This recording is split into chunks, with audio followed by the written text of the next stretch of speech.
Iran ta bayyana wani katafaren ramin sirri da ke cike da ƙananan jiragen ruwa masu kai hare-hare cikin sauri. Sabbin hotunan da kafafen yada labarai na Iran suka fitar sun nuna yadda aka adana manyan ƙananan jiragen ruwa masu saurin kai farmaki a cikin wani babban rami da aka gina a ƙarƙashin ƙasa domin amfani da su a lokacin rikici ko yaƙi.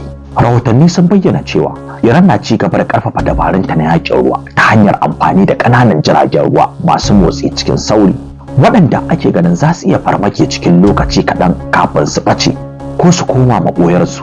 Masana harkokin tsaro sun ce irin waɗannan jirage suna daga cikin manyan dabarun da Iran ke amfani da su, musamman a yankin tekun Fashion da mashigar ruwan Hormuz, wani muhimmin wuri da jiragen kasuwanci da na sojoji daga ƙasashe daban-daban ke bi kullum.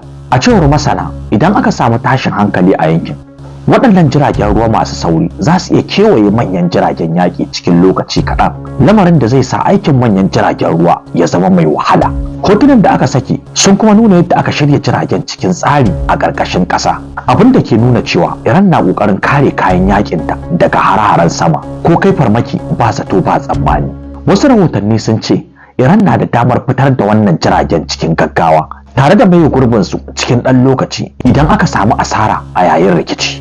Bayyanar wannan sabon wurin sirri na soja ya sake jawo hankalin duniya, musamman a lokacin da ake ci gaba da samun tashin hankali a yankin gabas ta tsakiya, yayin da ƙasashe da dama ke ƙara sanya ido kan halin da ake ciki a yankin. Mutane da yawa na tambayar ko wannan sabon mataki daga Iran zai ƙara dagula rikicin yankin ko kuwa wani ɓangare ne kawai na nuna ƙarfin soja. Har yanzu dai babu wata sanarwa daga ƙasashen yamma dangane da sabbin hotunan da Iran ta fitar, amma ana sa ran batun zai ci gaba da ɗaukar hankali a kwanaki masu zuwa. Allah ka taimaki jamhuriyar musulunci.